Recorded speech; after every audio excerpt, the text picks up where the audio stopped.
First of all, is her story credible? It is. She told her husband about it during a therapy session 6 years ago, and there are contemporaneous notes from that time. The therapist's notes have come out. She's also passed a lie detector test on it, and against her, she didn't tell anyone at the time, but from all we can see, this does ring true. She wasn't seeking publicity. Her name came out against her will, so it does look credible. Okay, is there a real chance that actually derails his confirmation?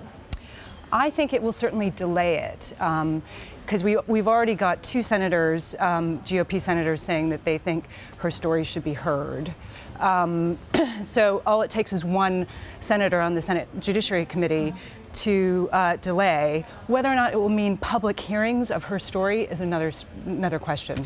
So, Stephanie, we're 50 days away from the midterm. Does this impact the midterm election outcome in any way?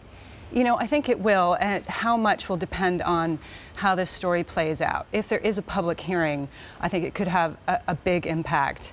If he is confirmed, despite this story, I think it will play in to this backlash that Republicans are facing, particularly among women voters in suburban districts. Trump's approval ratings among women are terrible, and I think something like 54% of women would prefer a Democratic candidate over a Republican.